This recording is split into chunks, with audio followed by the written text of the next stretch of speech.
Good morning, সুপ্রভাত। Astro tarot with দেবিকাতে আমি আপনাদের প্রত্যেককে স্বাগত জানাচ্ছি। আমি দেবিকা ঘোষ, আপনাদের ট্যারো কার্ড রিডার, আপনাদের বন্ধু এবং ভালোবাসার মানুষ। শুভ সকাল আর শুভ নতুন বছরের আজকের প্রথম দিনের অনেক অনেক অনেক অনেক শুভেচ্ছা ও মন থেকে বলছি অনেক ভালোবাসা আমার প্রত্যেকটা ভাই বোন, প্রত্যেকটা দাদা দিদিদের জন্য। আজকে আমি এটাই প্রার্থনা করব ঈশ্বরের কাছে, তাদের আজকের দিন থেকে শুরু করে জীবনের শেষ দিন পর্যন্ত প্রত্যেকের খুব ভালো কাটুক, আনন্দে কাটুক এবং পজিটিভলি কাটুক। প্রত্যেকে যেন তার জীবনের নেগেটিভ এনার্জি যেটা ক্যারি করে আসছে, নেগেটিভিটি বলো, দুঃখ বলো, কষ্ট বলো, হতাশা বলো, ডিপ্রেশন বলো, অ্যাংজাইটি বলো, সমস্ত কিছুকে যেন পিছনে ফেলে সামনের দিকে এগিয়ে যেতে পারো প্রত্যেকে, এবং খুব সুন্দরভাবে নিজের জীবনে আনন্দ করে বাঁচতে পারো। এর থেকে বড় চাওয়া ঈশ্বরের কাছে আর কিচ্ছু হয় না। কারণ আমরা মেজরিটি মানুষ, আমাদের দেশে মেজরিটি মানুষই অ্যাংজাইটিতে ভোগে, ডিপ্রেশনে ভোগে, হতাশায় ভোগে, জীবনে না পাওয়ার কষ্টগুলোর থেকে বেরোতে পারে না। জীবনে মানুষের জন্য সারা জীবন করেই গেলাম, কিন্তু আমার কষ্ট কেউ বুঝলো না, আমার দুঃখ কেউ বুঝলো না, আমার অভিমানটা কেউ জানতে চাইলো না। এই কষ্ট যন্ত্রণা আমরা অনেকেই বয়ে নিয়ে বেড়াই। তো আমরা আমরা চাইবো নতুন যা হয়ে গেছে, আমরা 25-এ সব কিছু ফেলে এসেছি। 2026 হচ্ছে একদম নতুন করে নিজেকে রিপ্রেজেন্ট করার বছর, নিজেকে ভালো রাখার বছর, নিজেকে নিয়ে ভাববার বছর। তো ডেফিনেটলি আমরা প্রত্যেকে তাই করব, পজিটিভ থাকবো। আজকে এমনি 111 এনার্জি, 111 পোর্টাল, আজকে ডেট 1, মান্থ 1, ইয়ারে 1। হ্যাঁ, ইয়ারে 2026, এটাকে টোটাল করলে নাম্বার 1 আসবে। তাই আমরা 111 এর এনার্জিতে আছি, 111 এর এনার্জিতে আছি। কিছুই করতে না পারি, অ্যাটলিস্ট তো পজিটিভ থাকতেই পারি, অ্যাটলিস্ট তো নিজের জীবনে ভালোগুলো নিয়ে আমরা ভাবতেই পারি, অ্যাটলিস্ট তো আমরা ইউনিভার্সকে গ্র্যাটিটিউড প্র্যাকটিস করতেই পারি, থ্যাংক ইউ বলতে পারি। এগুলো বলতে গেলে তোমার কোনো কিছুর প্রয়োজন হয় না, কোনো প্লেসের প্রয়োজন হয় না। তুমি মন থেকে জাস্ট ঈশ্বরের প্রতি গ্রেটফুল থাকো, থ্যাংক ইউ আমাকে এত সুন্দর একটা জীবন দেওয়ার জন্য। আপনার প্রতি আমি অনেক কৃতজ্ঞ। আপনার আশীর্বাদ সারা জীবন যেন এভাবেই আমার পাশে থাকে, সাথে থাকে, আমি সুন্দর করে যেন সামনের দিকে এগিয়ে যেতে পারি। জাস্ট এইটুকুনি প্রার্থনা আমরা ঈশ্বরের কাছে প্রত্যেকেই করব, এবং সুস্থ সুন্দরভাবে, শারীরিকভাবে সুস্থতা, মানসিকভাবে সুস্থতা কাম্য করে আমরা আজকে রিডিংটা শুরু করব। প্রত্যেকের নতুন বছরের অনেক অনেক অনেক, এখনো বলি অনেক অনেক শুভেচ্ছা এবং অনেক ভালোবাসা। আমি প্রত্যেকের জন্য মন থেকে প্রার্থনা করি তোমাদের ভালো হোক, ঈশ্বর তোমাদের মঙ্গল করুক, কল্যাণ করুক, ভালো হোক। ঠিক আছে, চলো দেখে নেবো আজকে তুমি যাকে নিয়ে ভাবছো তার মনের মধ্যে কি চলছে। 1 জানুয়ারির current energy, hidden secret feeling থেকে দেখবো তুমি যাকে নিয়ে ভাবছো সে তোমাকে নিয়ে কি ভাবছে। তার আগে প্রত্যেককে বলবো এনার্জি কানেক্ট করবে, লাইক করবে, সাবস্ক্রাইব করবে, চ্যানেলের সাথে থাকবে এবং পাশে থাকবে। চলো দেখে নেই এঞ্জেল ইউনিভার্স তোমাদেরকে কি বলতে চাই, যে তুমি যাকে নিয়ে ভাবছো অ্যাট প্রেজেন্ট সেই ব্যক্তির বর্তমান অনুভূতি কি তোমার প্রতি, সে তোমাকে নিয়ে কি চিন্তা ভাবনা করছে, তার মন মস্তিষ্কে তোমাকে নিয়ে কি চলছে। Please divine angel, divine universe help করুন ও গাইড করুন। Angel archangel Michael please help me and guide me. Angel archangel Michael please help করুন ও গাইড করুন আমার প্রত্যেকটা বন্ধু, ভাই বোন, দাদা দিদি যারা এই মুহূর্তে দাঁড়িয়ে রিডিং দেখছে, তার পার্সনের current feelings at present right now কি। এই ব্যক্তি এই মুহূর্তে কি চাইছে, তুমি যাকে নিয়ে ভাবছো সে এই মুহূর্তে কি চাইছে। Please divine angel, divine universe help করুন ও গাইড করুন। Angel archangel Michael please help me and guide me. Angel archangel Michael please help করুন ও গাইড করুন। Angel archangel Michael please help me and. তুমি যাকে নিয়ে ভাবছো সে তোমাকে নিয়ে কি ভাবছে, সে কি চাইছে।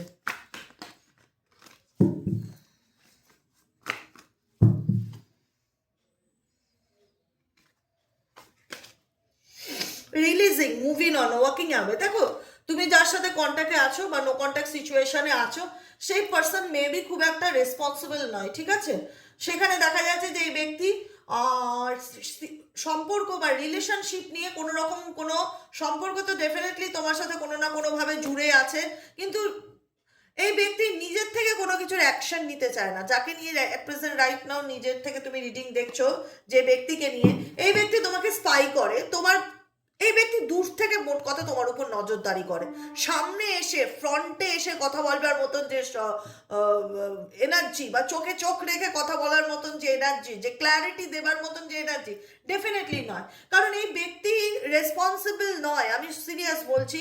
বছরের প্রথম দিন একদম নিজের মাইন্ডসেট তৈরি করে চলবে।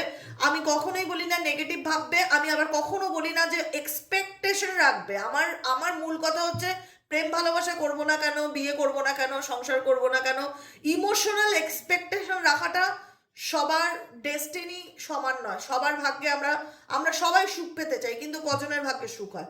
সুখটার জন্য আমাদের ক্লেম করতে হয় যে ইউনিভার্স আমাকে ভালো রাখুন, thank you thank you thank you. কারণ আমরা যদি ভালো থাকি, আমরা মেন্টালি দিক থেকে স্যাটিসফাইড থাকি, কিন্তু আমাদের মানসিক শান্তির অভাব, যেহেতু আমাদের মনে হয় যে আমাদের কেউ বুঝছে না, বা আমাদের ভালোবাসার মানুষ আমাদের বুঝতে চায় না, সবসময় এড়িয়ে এড়িয়ে যায়। তোমার পার্সনের ফিলিংস হচ্ছে এড়িয়ে এড়িয়ে যাওয়া, এড়িয়ে এড়িয়ে যাওয়া, letting go, moving on.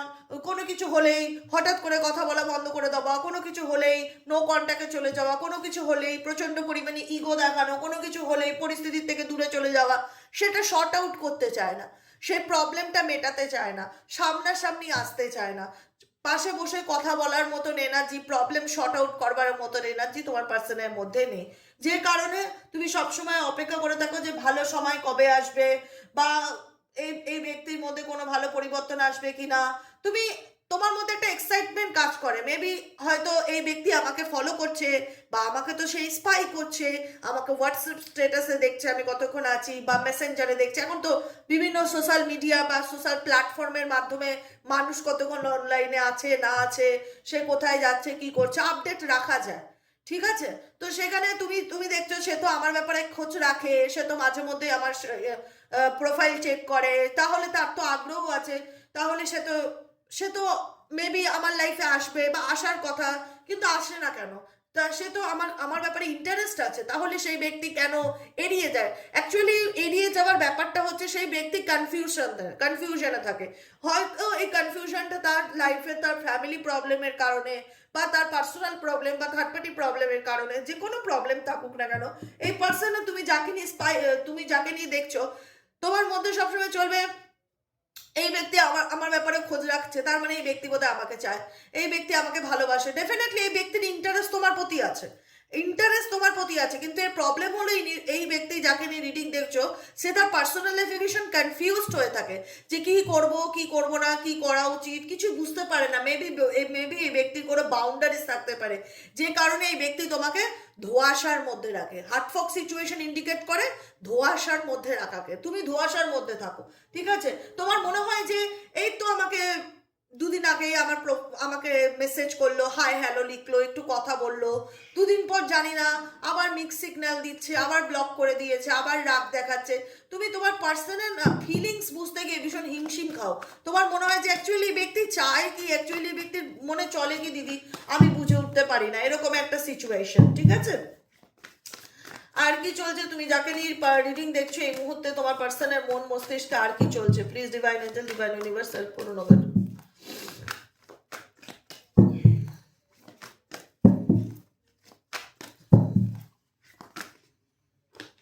Long journey, definitely তোমরা লং জার্নি রিলেশনশিপে আছো, যেখানে দাঁড়িয়ে তোমাদের সম্পর্কের মধ্যে লং জার্নি বা মনের দিক থেকে অনেকটা দূরত্ব চলে এসছে, মনের দিক থেকে অনেকটা দূরত্ব চলে এসছে। তুমি সেটা বুঝতে পারছো যে এই রিলেশনশিপে আমার পার্টনারের সাথে আমার সম্পর্ক, তোমার সেই রিয়ালাইজেশনটা কাজ করছে যে আমাদের মধ্যে আন্ডারস্ট্যান্ডিং প্রবলেম আছে, সে আমাকে বুঝতে চায় না, আমিও তাকে বুঝতে পারি না, বা সে আমাকে খোলাখুলি কোনো কথা বলে না, তার দিক থেকে আমি ভীষণ রকম অন অফ সিচুয়েশন দেখি, তার দিক থেকে আমি ভীষণ রকম কনফিউশন দেখি, যে কারণে আমি কনফিউজড হয়ে পড়ি যে আদতে সে আমাকে চায় কিনা, বা আদতে আমাদের সম্পর্কের ভবিষ্যৎ আছে কিনা, বা 2026 সালে আমাদের প্রবলেম শর্ট আউট হবে কিনা। কারণ তোমার মধ্যে অনেক কিছুর জ্ঞান হয়েছে বা অনেক কিছুর নলেজ হয়েছে, সেটা দেখা যাচ্ছে তুমি অ্যাওয়েকনিং এর মধ্যে দিয়ে যাচ্ছ, এবং এই ব্যক্তি আর ব্যাপারে তুমি কিছু না কিছু বুঝতে পারছো, বা বুঝতে পারছো যে এর সাথে মেবি আমার কোনো না কোনো ভাবে পাস্ট লাইফ কানেকশন থাকতে পারে। ডেফিনেটলি সেটা রয়েছে, দেখা যাচ্ছে পাস্ট লাইফ কানেকশন থাকতে পারে।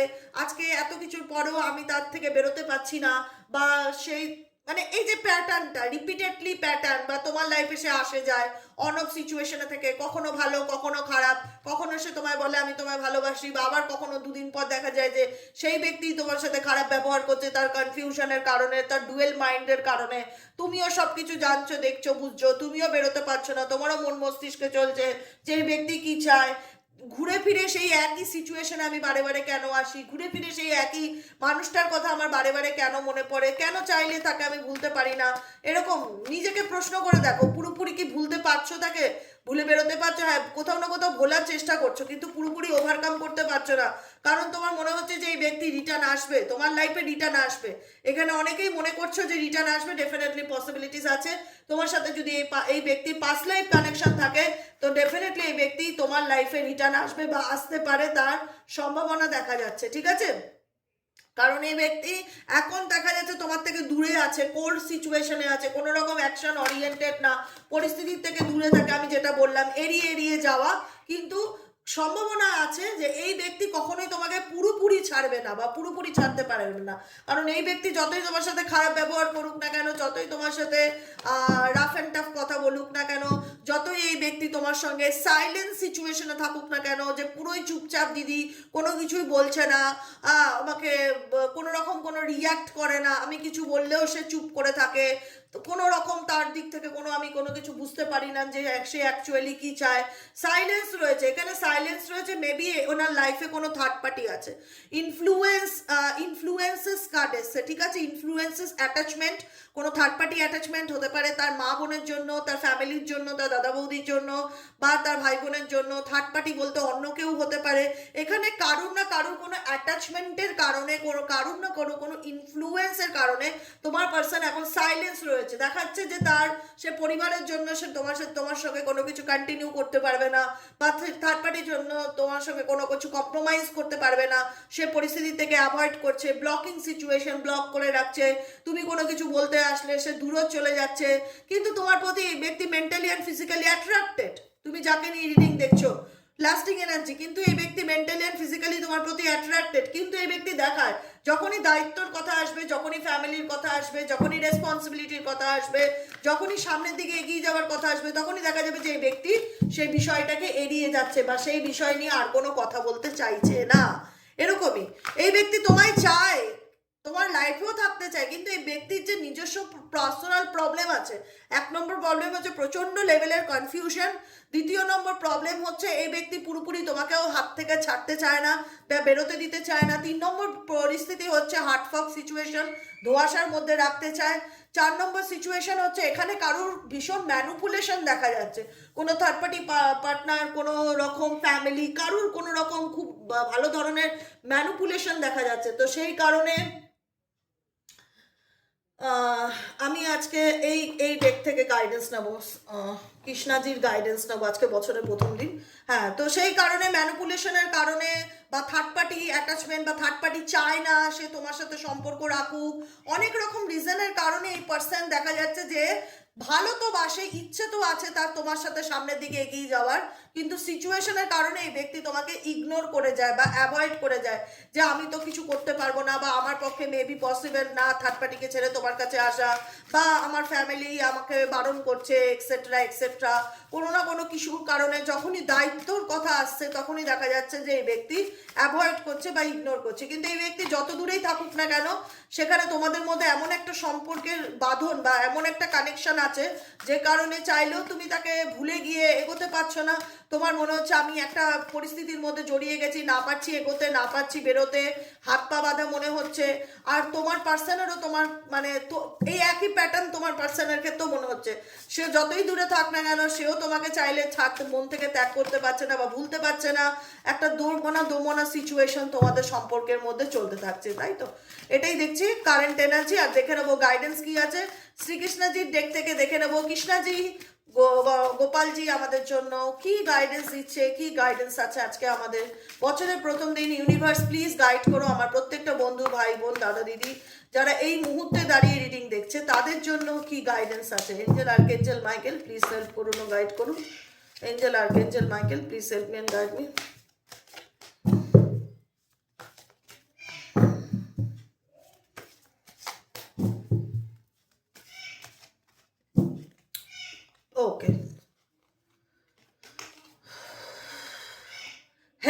On the way, you will get answer to all your question. তোমার মধ্যে যা প্রশ্ন চলছে, অনেক প্রশ্ন ঝড় চলছে না, যে সত্যি এই সম্পর্ক থেকে আমি কোনোদিন বেরোতে পারবো কিনা, বা আমার পার্সন পুরোপুরি আমাকে কমিটমেন্ট দেবে কিনা, বা আমাদের সম্পর্কের মধ্যে থার্ড পার্টি চলে যাবে কিনা, কারণ থার্ড পার্টি ম্যানিপুলেশন এক্সট্রিম লেভেলে রয়েছে তোমার পার্টনারের উপরে বর্তমান সিচুয়েশনে, যে কারণে কেউ ভরকায়, ঠিক আছে, যে কারণে তোমার সম্পর্কের ক্ষেত্রে তোমার প্রতি যখন সেটা রেসপন্সিবিলিটিতে পরিণত হতে যায়, তখনই দেখা যায় ব্যক্তি অন অফ সিচুয়েশনে চলে যায়, বা ইগনোর করে যায়, বা দূরে চলে যায়, বা কথা বলতে চায় না, সেই বিষয়টাকে এড়িয়ে যায় বা অ্যাভয়েড করে। মনের মধ্যে অনেক প্রশ্নের ঝড় চলছে, যে you will get answer. Universe তোমাকে বলছে help is on the way. Universe তোমাকে ডেফিনেটলি হেল্প করবে, help is on the way. তুমি তার কাছে প্রে করো, প্রার্থনা করো, চাও যে আমি প্রবলেমে পড়েছি, প্লিজ আমাকে হেল্প করুন। তোমার মনে হয় আমি সব কিছু বলছি, আমি চাইলেই জানি ম্যাজিকের মতন সব কিছু সাথে সাথে পাওয়া যায় না, কিন্তু আমরা তার কাছে দয়া ভিক্ষা করতে পারি। ভগবানের কাছে মাথা নত করলে তো কেউ ছোট হয় না, তার কাছে আমরা স্যারেন্ডার করতে পারি যে আমি নিজেকে সঁপে দিলাম তোমার কাছে, তুমি আমার জীবনের সমস্যা সমাধান করো। তো ইউনিভার্স তোমাকে বলতে চাইছে যে সমাধান রাস্তায় আছে, অন দ্য ওয়ে। আমরা বলি না কোনো কিছু আসছে, অন দ্য ওয়েতে আছে, আসছে। তো help is on the way, সাহায্য আসছে, অন দ্য ওয়েতে আছে। তো তুমি সাহায্য পাবে, একটু সময়ের অপেক্ষা করো, divine timing. You will get answer to all your question. তোমার মনে যা প্রশ্ন চলছে সব প্রশ্নের উত্তর তুমি পাবে। ডু নট ওয়ারি, চিন্তা করো না, ভগবান তোমার সাথে আছে বলে এখনো তুমি সুস্থ সুন্দরভাবে বেঁচে আছো, এখনো তুমি রিডিং দেখছো, এখনো তুমি লাইফে ক্ল্যারিটি পাচ্ছ, এখনো তুমি মনের জোর পাচ্ছ। ঈশ্বর আছেন বলে তোমাকে কোথাও না কোথাও পজিটিভলি বুস্ট আপ করছে, পজিটিভলি সাহায্য করছে। সেই ভাইব্রেশনটাকে ফিল করতে পারো? এটাই হচ্ছে কথা, যে কোনো কিছু ভালো ফিলিংস আসে মনের মধ্যে না, সবসময় ব্লেমিং এনার্জি আসে, যে কেন খারাপ হলো, কেন এ করলো, কেন, কারণ ব্লেম করে আলটিমেট তোমার লাভ কিছু হবে না, তুমি নিজেকে আরো নেগেটিভিটির দিকে পুশ করবে। তার থেকে বরং সেটা থেকে ওভারকাম করি, নিজেকে ভালো রাখি, ইউনিভার্সের কাছে সাহায্য প্রার্থনা করি। ইউনিভার্স ডেফিনেটলি নিজেই তোমাদের কার্ডের মাধ্যমে বলছে, অ্যান্সার দিচ্ছে ইউনিভার্সে, help is on the way. Help definitely আসবে তোমাদের জন্য অন দ্য ওয়ে। তার জন্য তোমাদের একটু ধৈর্য রাখা উচিত। ডু নট ওয়ারি, প্লিজ চিন্তা করো না, স্ট্রেস নিও না, you will soon receive help. তুমি খুব শিগগিরই তোমার জীবনে তুমি সাহায্য বা কোনো রকম ভাবে কোনো হেল্প খুব তাড়াতাড়ি পেতে চলেছো।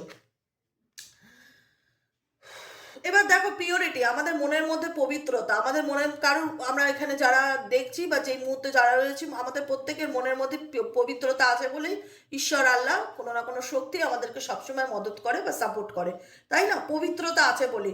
তো সেই জায়গায় ইউনিভার্স বলছে purity in deeds and words in rewards. ঠিক আছে, নিজের মধ্যে যে পবিত্রতা সেটা বজায় রাখো, মানুষের প্রতি সহানুভূতি তোমার থাকবে, এবং তোমার বলা প্রত্যেকটা কথা কার মধ্যে কোনো নেগেটিভিটি, কোনো খারাপ ব্যবহার কারোর প্রতি যেন না থাকে, তোমার মধ্যে যেন পিওরিটি ব্যাপারটা থাকে। ট্রান্সফরমেশন তোমাদের জীবনে অনেক বড় পরিবর্তন আসতে চলেছে। মে আই হ্যাভ 2026-এ bring about that changes that comes with destructions and saw the seeds now for the future। মানে কোনো কিছু শেষ হয়ে কোনো কিছু শুরু হবে। দেখো শেষ মানেই আমরা ভয় পাই, কি শেষ হবে, কি শেষ হবে। কোনো কিছু শেষ না হলে শুরুটা হবে কোথা থেকে বস? সেটাই তো হচ্ছে প্রথম কথা। ট্রান্সফরমেশনটা আসবে কোথা থেকে? কোনো একটা, এই যে বসন্তকালে যে গাছের পাতাগুলো ঝরে যায়, গাছের পাতা না ঝরলে নতুন গাছের পাতা হবে কোথা থেকে? মার্চ মাসে, ফেব্রুয়ারি পরে মার্চ মাসে যখন দেখা যায় যে সমস্ত গাছের পাতা ঝরে গাছ একদম পুরো ন্যাড়া হয়ে গেল, তা গাছের পাতা না ঝরলে সেই গাছে আবার নতুন করে পাতা জন্ম নেবে কি করে? ওটাও তো ট্রান্সফরমেশন। তাই মানুষের মধ্যেও তো ট্রান্সফরমেশন আছে। জরাজীর্ণ পুরনো নেগেটিভিটি এগুলো যদি তোমার জীবন থেকে ইউনিভার্স হাটিয়ে না দেয়, তাহলে নতুন করে সেখানে কোনো কিছু পাতা, শাখা পোশাকা, ডালপালা জন্ম নেবে কি করে? নতুনটা তো সেখান থেকেই হবে, পুরনোটা থেকেই তো নতুনটা শুরু হবে।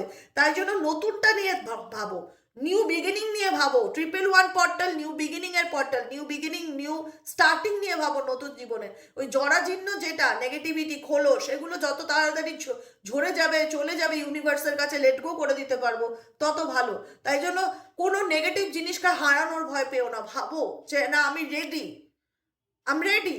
নতুন বিগিনিং এর জন্য, নিউ বিগিনিং এর জন্য, সামনের দিকে এগিয়ে যাওয়ার জন্য, নতুন কিছু রিসিভ করার জন্য আমি রেডি, আমি mentally prepared. Bring about the change that comes with distractions. তোমার মনে হবে যে এই চেঞ্জটা আমাকে শেষ করে দেবে না তো, বা আমার খারাপ হবে না তো, বা আমার এটা ভেঙে যাবে না তো, ভেঙেই তো নতুন করে গড়বে ইউনিভার্স তোমাকে। না ভাঙলে গড়বে কোথা থেকে? সেই ভাঙা জায়গা থেকেই নতুন করে, দেখো গাছের গোড়া যখন কেটে দেয়, কেন গাছের গোড়া কেটে দেয়? আবার নতুন করে ডালপালা হবে। জবা গাছ ছেটে দেয়, কেন জবা গাছ ছেটে দেয় শীতকালে? অনেক গাছ আছে গরমকালে টগর গাছ ছেটে দেয়, যাতে নতুন করে আবার সে গ্রো করতে পারে, নতুন করে আবার সে বেরো। আমরাও মানুষ জীবন সেই গাছপালার মতনই, আমাদেরকে এই কারণে ছেটে দেওয়া হয়। অনেক ডালপালা ছেটে দেওয়া হয়, সেই ডালপালাগুলো হয়তো আমার খুব প্রিয়, সেইগুলো ছেটে দিল। ছাটিং কাটিং না করলে, ছাটিং কাটিংকেই বলা হয় ট্রান্সফরমেশন। এগুলো যদি না করে তো নিউ বিগিনিংটা কোথা থেকে হবে? তাই নিজেকে গাছপালার মতন মনে করো, যে আমাদের হয় না যে নেচারের একটা টাইম থাকে, যে এই টাইমে গাছগুলো কাটিং হয়, পাতাগুলো ঝরে যায়, আবার নতুন করে পাতা জন্ম নেয়। আমাদের মানুষ জীবনেও তাই, অনেক মানুষ চলে যায়, আবার নতুন করে কিছু মানুষ আসে। আমরা মানুষ, আমাদের সেন্স অর্গানটা ভীষণ বেশি, আমরা ফিল করতে পারি যে এর সাথে আমার একটা অ্যাটাচমেন্ট আছে, এটা চলে যাচ্ছে, আমার কষ্ট হচ্ছে। কিন্তু কোনো ট্রান্সফরমেশন ইউনিভার্স তোমার খারাপের জন্য করবে না, ট্রাস্ট মি। যেটাই হবে তোমার ভালোর জন্য হবে। So the seeds now for the future, যে বীজটা তোমার জীবনে ইউনিভার্স বপন করবে, সেটা ভবিষ্যতে তোমাকে ভালো ফলই প্রদান করবে। অতএব ইউনিভার্সের ইচ্ছেকে রেসপেক্ট জানাও, নিজেকে রেসপেক্ট করো। Show respect for your teacher whoever mentors you. Definitely আমি মেন্টার্স তোমাদের। রেসপেক্ট করো, ভালোবাসা দাও, ভালোবাসা নাও, ঈশ্বরের প্রতি গ্র্যাটিটিউড থাকো, নিজের ফ্যামিলির প্রতি গ্র্যাটিটিউড থাকো, প্রত্যেকের প্রতি গ্র্যাটিটিউড থাকো, প্রত্যেকের প্রতি সুন্দর একটা সম্পর্ক রেখে সামনের দিকে এগিয়ে চলার চেষ্টা করো। এটা ইন্ডিকেট করছে তোমার ডেস্টিনিতে তুমি তোমার কার্মা হয়তো ডেফিনেটলি ভোগ করছো। তোমার মনে হচ্ছে যে আমার সাথে অনেক খারাপ হচ্ছে, তুমি তোমার কোনো না কোনো জন্মে, আমরা এমন অনেক কিছু খারাপ কর্ম করে থাকি, যার কারণ অনেকে জানতে চায় না যে এই ব্যক্তি আমার সাথে খারাপ করেছে, এই কবে এর কর্মফল পাবে। আমি বলি ডিভাইন টাইমিং, এই যে এই জন্মে পাবে সেটা না, সে পরের জন্মে গিয়েও পেতে পারে। সে পরের জন্মে গিয়েও দেখা যায় যে অকারণে চোখের জল ফেলছে, তার কিন্তু কোনো রিজন নেই, তার টাকা পয়সা সব আছে, কিন্তু তার চোখের জল সঙ্গী। তো সেখানে জানতে চায় যে আমি তো কোনো এই জন্মে জ্ঞানত অবস্থায় খারাপ করিনি, তাহলে আমার চোখ দিয়েই কেন শুধু জল পড়ে, কেন আমি কষ্ট পাই? তো সেটা তার কর্মফল কোনো না কোনোভাবে পাচ্ছে। পে টাইম ইন্ডিকেট করছে তোমাদের কর্মফলকে, যে তোমরা কোনো না কোনোভাবে খারাপ সিচুয়েশন ফেস করেছো কোনো না কোনো জীবনে, হয়তো এই জীবনের তার মুখোমুখি হচ্ছে, বা তোমাদের সাথে কেউ খারাপ করছে, অকারণে তোমাদের সাথে কেউ দুর্ব্যবহার করছে, অকারণে তোমাদের সাথে কেউ চিট করছে। It's come back to your time and again you have to pay for your deeds. মানে যেমন কর্ম তেমন ফল, এটাকে বলা হয়। কোনো কর্ম আমাদের খারাপ থাকলে সেটার ফল আমাদের প্রত্যেককে, কেউ আমরা কিন্তু শনিদেবের হাত থেকে রক্ষা পাই না। তো আমাদের জীবনে আমরা কোনো না কোনোভাবে এমন কর্ম করে থাকি যেটার কর্মফল হিসাবে আমরা পে টাইম এখন পাচ্ছি। ইউনিভার্স বলছে যে চিন্তা করো না, সব কিছু ঠিক হয়ে যাবে। তোমার জীবনে ট্রান্সফরমেশনের মধ্যে দিয়ে তুমি যাচ্ছ, নিজেকে ভালো রাখার চেষ্টা করো, ইউনিভার্সের প্রতি অলওয়েজ গ্রেটফুল থাকো। হেল্প তুমি ইউনিভার্স, তুমি যে সমস্যার মধ্যে দিয়ে যাচ্ছ বা প্রবলেমের মধ্যে দিয়ে যাচ্ছ, ইউনিভার্স ডেফিনেটলি তোমাকে হেল্প করবে। ভালো পরিবর্তন তোমার জীবনে আসবে, নতুন কোনো কিছু ফিউচারে যাওয়া হবে, ভালো হবে। রেসপেক্ট করো ইউনিভার্সকে, রেসপেক্ট করো নিজেকে, রেসপেক্ট করো ফ্যামিলিকে, সবার সাথে সুন্দর বন্ধুত্বপূর্ণ সম্পর্ক রেখো, কারোর জন্য নিজেকে নেগেটিভ করে দিও না। আর যেটা যেমন হচ্ছে সেটা সেমন চলতে দাও। Knock knock knock knock at the door of possibilities will open. Knock knock knock, মানে ইউনিভার্স তোমাকে কোনো না কোনো অফার, কোনো না কোনো অপরচুনিটি, ডেফিনেটলি ভালো পরিবর্তন তোমার জীবনে দেবেই। তাই স্ট্রেস নিও না, রিল্যাক্সে থাকো, নিজেকে ভালো রাখো, নিজেকে ভালোবাসো, বাকিটুকু উপরওয়ালার হাতে ছেড়ে দাও। আজকের মতো রিডিংটা এখানেই শেষ। কেমন লাগলো রিডিংটি জানাতে কমেন্ট সেকশনে ভুলবেন না। লাইক করবেন, সাবস্ক্রাইব করবেন, নতুন বন্ধুরা প্লিজ সাবস্ক্রাইব করে দেবেন। ভিডিওটি ভালো লেগে থাকলে হাইপ করবেন। এবং যারা পার্সোনালি প্রেডিকশন বুক করাতে চাইছেন তারা কিভাবে যোগাযোগ করবেন? 7980185673 নম্বরে হোয়াটসঅ্যাপ করবেন, ঠিক আছে? হোয়াটসঅ্যাপে একটা হাই লিখলে আপনার কাছে সমস্ত ডিটেলস চলে যাবে, তারপর আপনি যখন খুশি চাইলে প্রেডিকশন কন্টিনিউ করতে পারেন, ঠিক আছে? আজকের মতন এখানেই। বছরের প্রথম দিন একদম সুন্দর মাইন্ডসেট করে সারা বছর এগিয়ে যাওয়ার চেষ্টা করো। আমাদের জীবনের ভাগ্যের চাকা কখনো খারাপ কখনো ভালো, সব রকম পরিস্থিতির মধ্যে দিয়ে যায়। রাস্তা সবসময় সমান্তরাল হয় না, রাস্তায় কোথাও না কোথাও গর্ত থাকে, ভাঙাচোরা থাকে, ড্যামেজ থাকে। সেই গর্তটা হচ্ছে আমাদের জীবন, সেখানেও আমরা পড়ি, আবার সেখান থেকে ওঠার চেষ্টা করি। এটাই তো জীবন না? প্রত্যেকের জীবনে XYZ প্রত্যেকের জীবনে আপস অ্যান্ড ডাউন থাকে, সেটাকে মেনে নিয়ে সামনের দিকে এগিয়ে যাওয়ার চেষ্টা করো, নিজেকে ভালো রাখো, নিজেকে ভালোবাসো, আর বাকিটুকু স্যারেন্ডার টু দ্য ডিভাইন। ঠিক আছে, আজকের মতন এতটুকু। দেখা হচ্ছে আবার বিকেলে রিডিং, সাইকিক রিডার দেবিকা ঘোষে। সবাই সুস্থ থেকো, আনন্দে থেকো, টাটা, বাই।